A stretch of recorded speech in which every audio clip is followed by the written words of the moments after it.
हुकूमत की क्या इंटेंशंस हो सकती हैं कि तमाम आर्म फोर्सेस के चीफ्स की मुद्दत मुलाजमत में तोसी कर दी।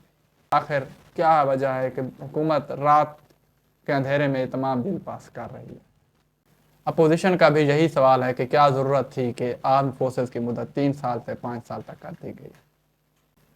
हाल ही में होने वाला जो बिल पास हुए हैं उसके मुताबिक आर्मी एक्ट 1952, नेवल एक्ट 1961 और एयरफोर्स एक्ट 1953 को अमेंड किया गया और उसमें चीफ्स की जो मुद्दत मुलाजमत है वो पहले 3 साल के लिए हुआ करती थी, अब वो 5 साल के लिए कर दी गई है। और उसके साथ उनकी जो 64 एज थी वो भी ख़त्म कर दी गई। और उसके साथ साथ तीसरा पॉइंट जो ऐड किया गया वो ये किया गया कि अगर गवर्नमेंट चाहेगी एक्सटेंशन देने के लिए तो 5 साल के साथ और 5 साल एक्सटेंड कर दिया जाएगा, यानी कि 5 और 5 10 साल के लिए रहेंगे। तो क्या ज़रूरत थी आखिर हुकूमत ने इस तरह की चीज़ें की। बैरिस्टर गौहर साहब ने असम्बली से बाहर आकर ये तकरीर की और गवर्नमेंट से सवाल किया कि आखिर क्यों आपने ये चीज़ें की और विदाउट द पब्लिक कंसेंट आप ऐसी चीज़ें क्यों कर रहे हैं। ये तो अब हुकूमत को ही पता कि इस तरह की चीज़ें क्यों कर रही है।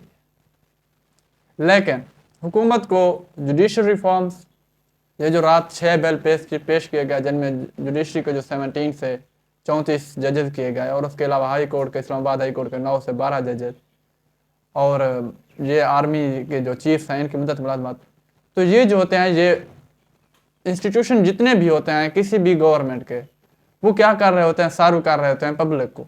तो उसमें अगर कोई आप चेंज करना चाहते हैं तो आपको चाहिए कि वो बिल पेश करें, प्रेजेंट करने के बाद वहाँ पर डिबेट हो और जो रिप्रेजेंटेटिव हैं पब्लिक के उसके ऊपर राय दे सकें, उस राय के बाद वोटिंग होनी चाहिए। लेकिन ये पाकिस्तान है, यहाँ पर ऐसा नहीं होता। बिल प्रेजेंट होता है, उसके बाद फ़ौरन ही उसके ऊपर वोटिंग होती है और स्पीकर साहब रिमार्क्स देते हैं यस और नो, और जो वोटिंग के हक में होते हैं उसके बाद वो बिल पास कर लिया जाता है। और मज़े की बात यह है कि बिल पेश होने से पहले एजेंडे में भी शामिल नहीं होता। ये पाकिस्तान है।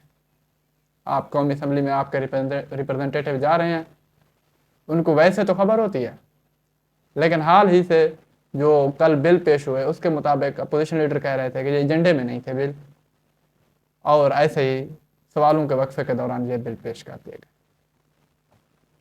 तो क्या हुकूमत को अपने माजी के जो तजर्बात हैं उनसे नहीं सीखना चाहिए। साबका जितने भी एक्सटेंशन दी गई उसमें नुकसान सिर्फ और सिर्फ हुकूमत का होता है। लेकिन जो चीफ एग्जीक्यूटिव है वो कौन है, वज़ीर आज़म साहब हैं या सदर साहब हैं। लेजिस्लेटिव में पार्लिमान है और जुडिशरी में जो सुप्रीम कोर्ट है या हाई कोर्ट है। ये किसी भी हुकूमत में, किसी भी कंट्री में ये तीन चीज़ें पिलर्स होती हैं और ये पब्लिक को सर्व यही चीज़ें कर रही होती हैं। बाकी रही आर्म फोर्सेज या सिविल फोर्सेज या जितनी भी होती हैं, ये एग्जीक्यूटिव इनको कंट्रोल करता है। और इनका कोई भी चीफ हो, चाहे कोई भी बड़ा इनका सरबराह हो, उसका काम होता है लॉ एंड ऑर्डर इंप्लीमेंट करना, और वो एग्जीक्यूटिव अगर उसको ऑर्डर दे। एग्जीक्यूटिव, लेजिस्लेटिव और जुडिशरी की मुद्दत जो होनी चाहिए वो तो होनी चाहिए भाई, ये 3 साल के लिए 5 साल के लिए बैठेंगे ताकि उनको टाइम दिया जाए जो अवामी फैसले कर सकें। बाकी रही बात ये इदारे, स्टेट इन इदारों के ऊपर मुश्तमिल होती है। इदारे का सरबराह कोई भी हो इससे कोई फ़र्क नहीं पड़ता, क्योंकि अगर वो सरबराह रिटायर्ड हो जाता है तो उसके बाद आने वाला जो सरबराह होगा वो इस इदारे से ही होगा, ना कि किसी दूसरे इदारे से उठाकर आके खड़ा कर दिया जाएगा।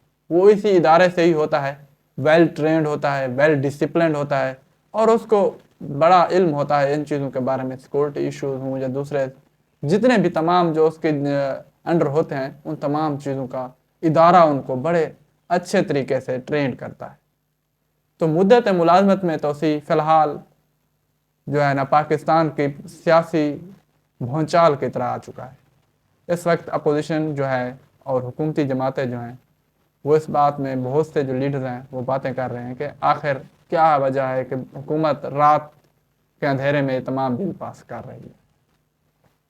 इससे तो कोई फ़र्क नहीं पड़ता कि 3 साल 5 साल या 17 या 34।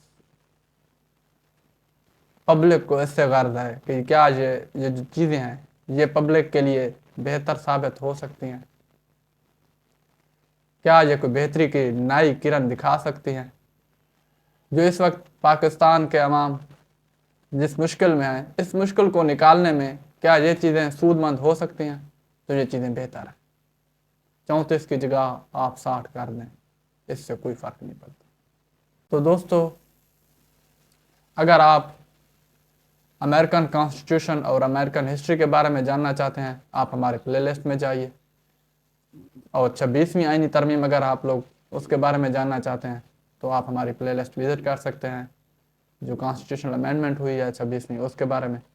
और उसके बाद अगर आप लोग हाल ही में जुडिशल जो रिफॉर्म्स आई हैं उनके बारे में जानना चाहते हैं तो वो भी हमारी प्लेलिस्ट में मौजूद है।